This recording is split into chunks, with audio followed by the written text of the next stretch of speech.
Welcome everyone. This is Ayushi Pradhan, and I have secured All India rank 36 in UPSC 2023. This was my third attempt. I was already selected in UPSC 2022, and I got 334 rank in my second attempt.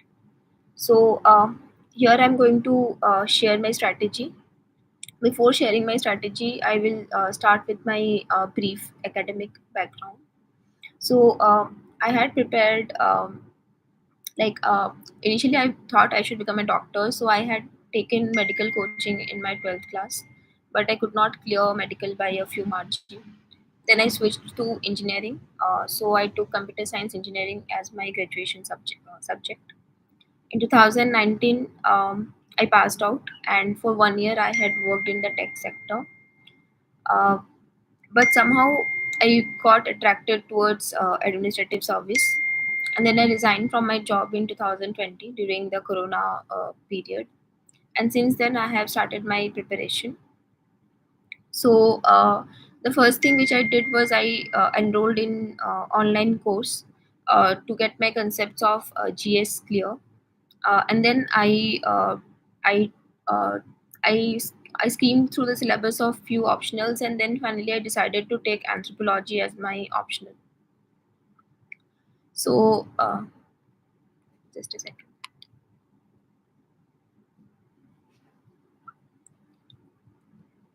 Okay, so this was my initial background.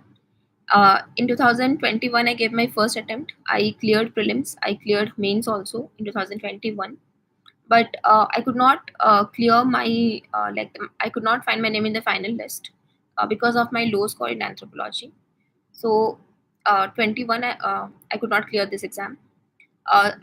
Just after 4 days, I had my prelims. Somehow I was upset. I was crying, but somehow I managed myself, and I again appeared for the prelims in 2022. So there I cleared my prelims again. I cleared my mains. I cleared my interview, but somehow my rank was 334. So this rank was not sufficient to find my to become an IS officer. So though I was slight happy, but I was not actually happy because when I started my preparation, I always dreamt of being an IS officer. So again, I reappeared with all my left courage and strengths. For 23, I gave my 100 percentage, and somehow this time I cleared with All India rank 36. So this is a brief background about me. So now I will just talk about my strategy of prelims, of mains, and interview. So for prelims, my focus was on and uh, the basic material of quality was Lakshmikant, and for economy I watched Munal sir videos. Percentage. After this, coming to history, my focus was more towards modern history. For that, output ratio in these two subjects are not that great because you have to read a lot of things, but in actual exam, you get very few questions from ancient and medieval. Regarding the next subject, that is science and environment, these were very dynamic. I read PMF IS book for my environment part, and for science, there is one book by Ravi sir of MC Grow Publications. So that I read. So for that, my static part became very much strong in these two subjects also. And then for current affairs, I read around 2 to 3 sources for science and environment, be it PT 365 and Forum IS depends her classes. So like that, I did 2 to 3 coaching notes, and I assembled my notes for science and environment. For prelims, I did practice a lot of test series. Initially, I started with sectionals.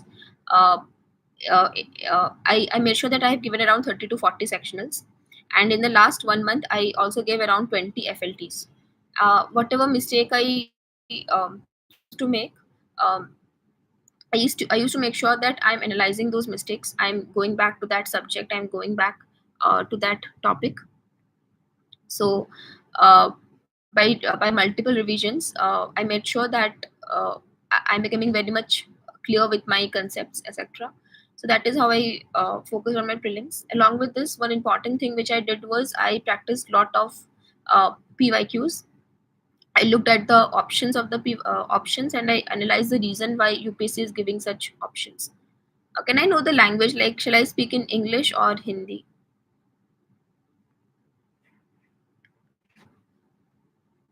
और you should be bilingual.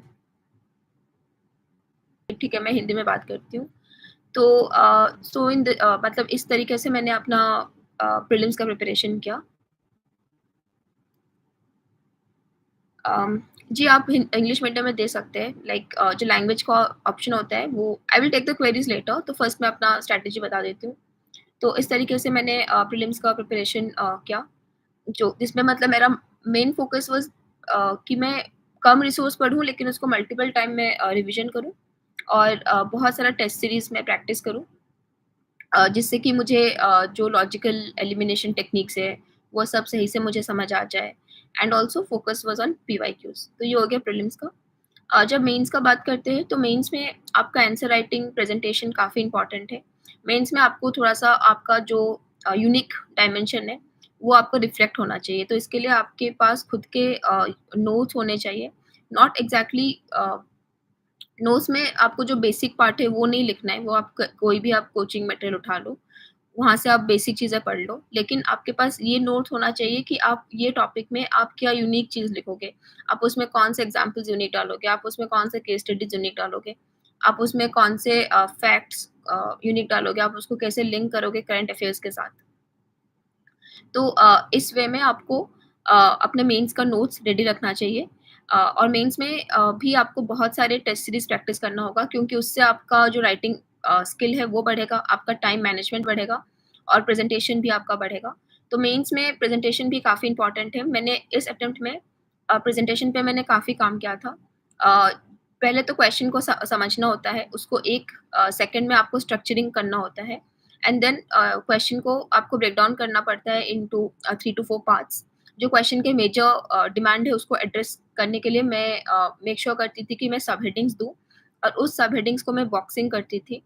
उसके बाद जो important points है और जो मुझे लगता है कि बहुत इम्पोर्टेंट एग्ज़ामिनर का नज़र उससे नहीं हटना चाहिए, तो उसको मैं अंडरलाइन भी करती थी। और जो इम्पोर्टेंट केस स्टडीज़ वगैरह हो उसको मैं बॉक्सिंग करती थी। तो इससे मेरा आंसर्स काफ़ी ज़्यादा मतलब सुंदर लगते थे और एग्ज़ामिनर को ईज़ी होता था टू रीड थ्रू। उसके अलावा कुछ-कुछ टॉपिक्स थे जिसके लिए मैंने फ्लो चार्ट्स और डायग्राम्स भी बनाए रखे थे। जैसे प्रेशर ग्रुप हो गया, केएसएचजी हो गया, तो आई हैड रेडीमेड डायग्राम्स, और अगर उस पे कोई भी क्वेश्चन्स आ जाए, तो मैं उस डायग्राम को वहाँ पे बना देती थी। तो इससे आपका मतलब आपका आंसर्स कॉपी दूसरों से थोड़ा डिफरेंशिएट हो जाता है, एंड आपको मेबी 0.5 टू 1 मार्क्स ज़्यादा मिल जाता है। So in this way you will stand in the competition, क्योंकि बहुत ज़्यादा कॉम्पिटिशन रहता है। तो ये मेंस का हो गया। मेंस में आपको 2 सब्जेक्ट्स हैं, जैसे कि एथिक्स और एसे, इस पे बहुत ज़्यादा फ़ोकस करना है, क्योंकि इसमें आप मेहनत कम करोगे लेकिन मार्क्स आपको बहुत ज़्यादा मिल जाएगा। तो एसे के लिए मैंने बहुत सारे एसे इस बार प्रैक्टिस किए हुए थे। मैंने एसे का जो आजकल फिलोसॉफिकल एसे आते हैं, तो उसके लिए आपको जीएस को ही लिंक करना पड़ता है, बट इन अ फिलोसॉफिकल वे। तो उसके लिए मैंने काफ़ी ज़्यादा प्रैक्टिस किया था, काफ़ी ज़्यादा टेस्ट सीरीज़ लगाया था। मैंने उसके स्ट्रक्चरिंग पे काम किया था। मेरे पास रेडीमेड एनेक्डोट्स थे। अ, और मैंने चैट जीपीटी का भी हेल्प लिया था टू स्ट्रक्चर माय एसे। तो जो यूपीएससी के प्रीवियस ईयर क्वेश्चन्स है फ्रॉम द लास्ट 10 इयर्स, उसमें से जो एसे टॉपिक्स आया था मैंने उस पे ब्रेनस्टॉर्मिंग किया था। तो ऐसे में the most important part is कि आप बहुत ज़्यादा ऐसे को ब्रेनस्टॉर्म कीजिए एंड प्रैक्टिस कीजिए within the time limit, and have some readymade anecdotes for you. इसके अलावा कमिंग टू एथिक्स, एथिक्स के लिए मैंने 2-3 सोर्सेज़ फ़ॉलो किए थे। एक था ल्यूकमैन आइस का जो बेसिक नोट्स है उसको मैंने पढ़ा था। फिर फोरम आईएएस का क्लास होता था आयुष सर का, वो भी मैंने किया था, वहाँ से मैंने नोट्स बनाए थे। और फोरम आईएएस का रेड बुक होता है, वो पढ़ा था। And along with that Kalam IAS एक होता है, उनका एथिक्स एग्ज़ाम्पल्स के कॉम्पिलेशन थे, वो भी काफ़ी अच्छे थे। तो उससे मैंने अपने नोट्स, ये 3-4 सोर्सेज़ जो मैंने बोला, उससे मैंने अपने नोट्स को काफ़ी ज़्यादा कॉम्प्रिहेंसिव कर लिया था। एंड इसके अलावा मैं खुद भी नेट से सर्च करके कुछ-कुछ यूनिक नोट्स बना लेती थी, कि कभी टॉपर कॉपी से कुछ अच्छा पॉइंट्स मिल गए, एग्ज़ाम्पल्स मिल गए, उसको भी नोट डाउन कर लेती थी। तो इस वे में मेरा एथिक्स काफ़ी ज़्यादा मैंने उसको एनरिच कर लिया था। और एथिक्स में मैंने काफ़ी ज़्यादा प्रैक्टिस भी किया था। फोरम आईएएस का टेस्ट सीरीज़ हो गया, लुकमैन आईएएस का हो गया, ऐसे कुछ-कुछ कोचिंग के टेस्ट सीरीज़ भी मैंने प्रैक्टिस के लिए लिखे थे। अ, और इसके अलावा मैंने उसके जो एथिक्स के जो पीवाईक्यूज़ है, केस स्टडीज़ हो गया और क्वेश्चन आंसर्स जो हो गए थ्योरीज़ पार्ट, उसको भी मैंने काफ़ी अच्छे से प्रैक्टिस कर लिया था। तो मेरे दिमाग में एथिक्स के क्वेश्चन्स देखते ही एक माइंड मैप होता था। जो क्वेश्चन्स के थ्योरी पार्ट होते थे, उसको मैं ट्राई करती थी कि एथिक्स का जो सिलेबस है उसके साथ उसको लिंक कर पाऊँ, ताकि मेरा थ्योरी पार्ट काफ़ी अच्छा हो दूसरों से। एंड मेरे पास सभी टॉपिक्स के लिंकेजेस में एक-एक कोटेशंस था। जैसे कि आपको क्वेश्चन आता है एथिक्स में रिगार्डिंग योर एनवायरमेंटल एथिक्स, तो उसके लिए थोड़ा कैची हूँ बाय यूजिंग दोज़ कोटेशंस। तो ये एथिक्स का हो गया। रिगार्डिंग माय ऑप्शनल ऑप्शनल के लिए मेरा ऑप्शनल पर एंथ्रोपोलॉजी था। तो इसके लिए मैंने भी कोचिंग का हेल्प लिया था क्योंकि मेरा बैकग्राउंड कंप्लीटली डिफरेंट था, तो मेरे लिए काफ़ी डिफ़िकल्ट था ह्यूमैनिटीज़ सब्जेक्ट को समझना। तो मैंने इसलिए कोचिंग का हेल्प लिया था। ऑनलाइन क्लासेस किए हुए थे मैंने। वहाँ से मैंने फिर अपना जो उनके एग्ज़ाम्पल्स है, केस स्टडीज़ है, उसको मैंने नोट डाउन किया हुआ था। इसके अलावा भी उसका सेम स्ट्रैटेजी है कि मैंने उसपे भी मैंने बहुत सारे टेस्ट सीरीज़ प्रैक्टिस किए थे ऑप्शनल के लिए भी। अराउंड 10 टेस्ट सीरीज़ मैंने 10 टू 15 टेस्ट सीरीज़ मैंने जो प्री और मेंस होते हैं मैंने किए थे और जो भी मेरा गलती होता था उसको सुधारती थी।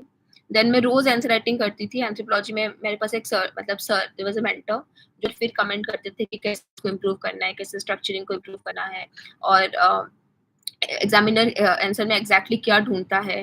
क्वेश्चन के डिमांड में सबसे इम्पोर्टेंट होता है आपका जो डेप्थ है, वो काफ़ी ज़्यादा और इसके अलावा there has to be proper इस पे आपके पास अच्छा opinion should be formed.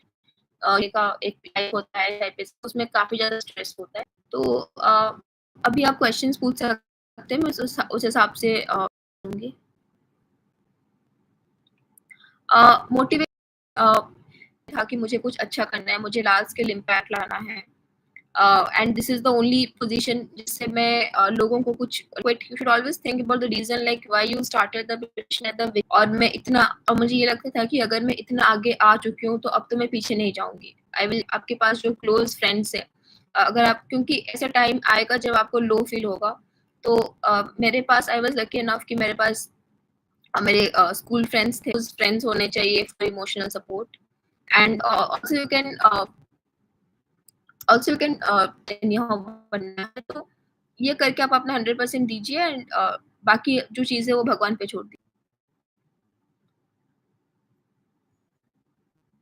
Hindi में देना है, प्री कैसे देना है, मेंस कैसे देना है और अगर आपका मेंस मान लीजिए कि आपने इंग्लिश में दिया है, स्टिल आप अपना इंटरव्यू हिंदी में दे सकते जो इंटरव्यू वो आप दे सकते हो। देखिए नोट्स के लिए मैंने कभी बहुत ज़्यादा पेजेज़ का नोट्स नहीं बनाया। मैंने क्या किया था सुन जैसे कि जीएस 2 का बात करते हैं, तो मैंने क्या किया था मैंने सुनिए आइस का बुक लिया था। तो वहाँ पे उनके पास जीएस 2 का हर पेजेज़ का नोट्स था एंड जो-जो मुझे इम्पोर्टेंट लगा था मैंने उसको हाइलाइट कर लिया था बुक से। तो मेरे पास ऐसे सभी टॉपिक्स के जो इनिशियल नोट्स थे वो मैं नहीं बनाई थी। मैंने क्या बनाया था जो बस वैलिडेशन इंग्लिश चीज़ है ना, उसका मैंने नोट्स बनाया था। जो मुझे रेडीली मार्केट में नहीं मिलता था, उस चीज़ का नोट्स बनाया था।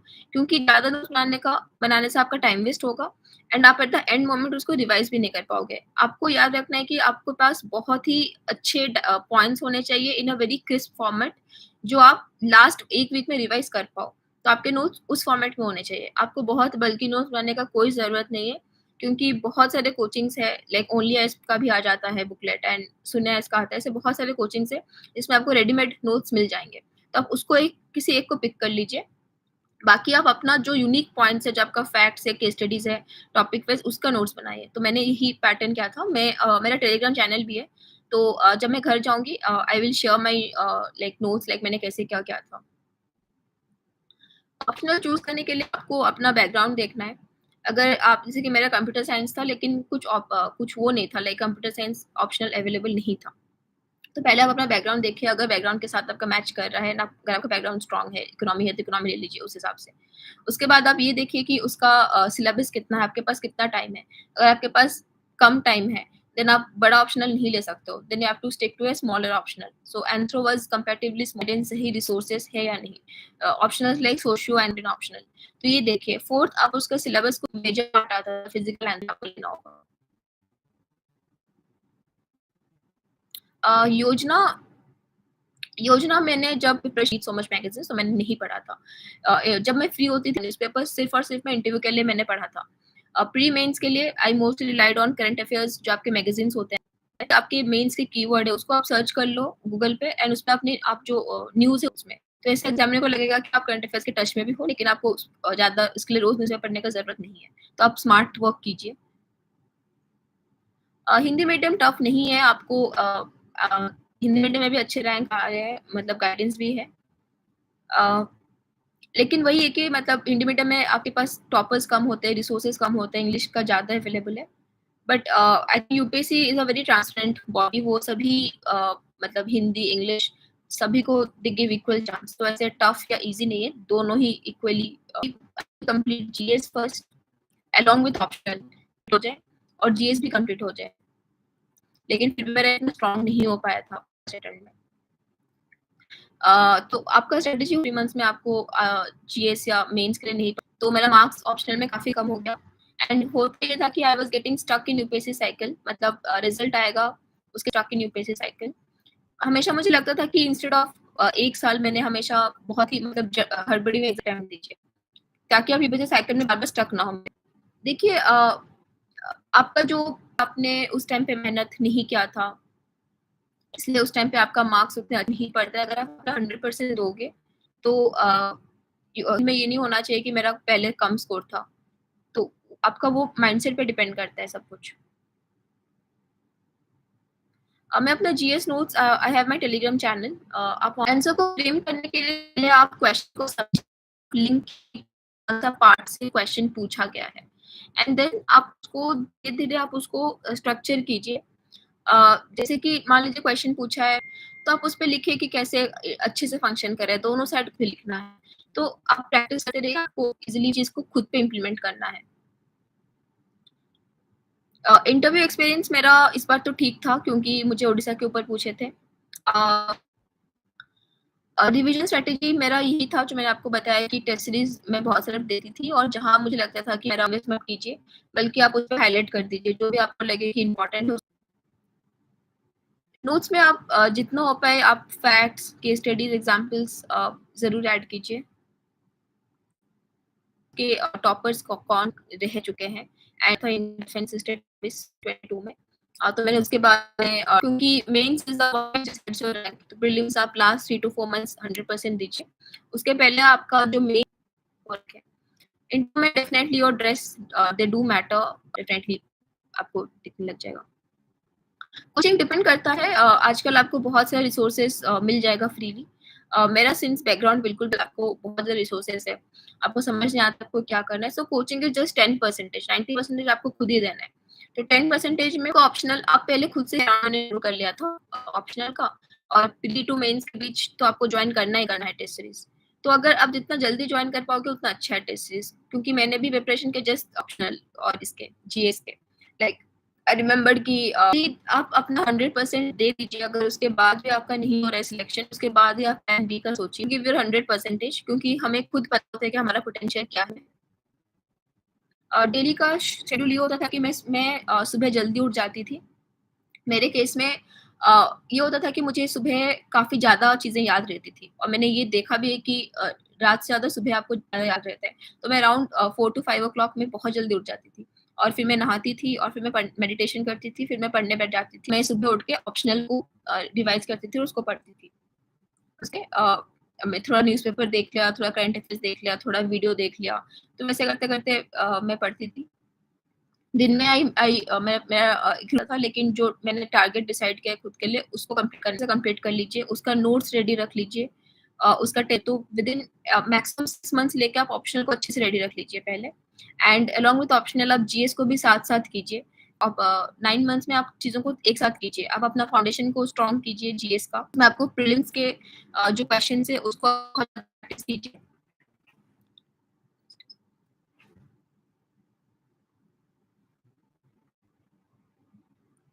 आप क्वेश्चंस के आप प्रीलिम्स के टेस्ट सीरीज़ को बहुत ज़्यादा आप प्रैक्टिस कीजिए। उसके बाद आपका प्रीलिम्स क्लियर होने के बाद जो प्री टू मेंस है, that is the most important time. तो उस टाइम पे भी आप अपने जो आप पहले नोट्स आपके जो रेडी है, उसको आप बार-बार रिवाइज़ कीजिए, और उसमें बहुत सारा आप टेस्ट सीरीज़ लगाएँ, और जो पीवाईक्यूज़ है इवन फॉर मेंस आल्सो, उसके आपके पास आंसर्स रेडी होने चाहिए। आप उसको एक बार, अगर आप सब कुछ प्रैक्टिस नहीं कर पा रहे हो, इट्स ओके, लेकिन आपके पास उसका ब्रेनस्टॉर्मिंग होना चाहिए, आपके पास उसका माइंड मैप होना चाहिए। अगर आपको क्वेश्चन रिपीट हो रहा है, उसको देख के आपको पता होना चाहिए कि ये पॉइंट्स होने चाहिए।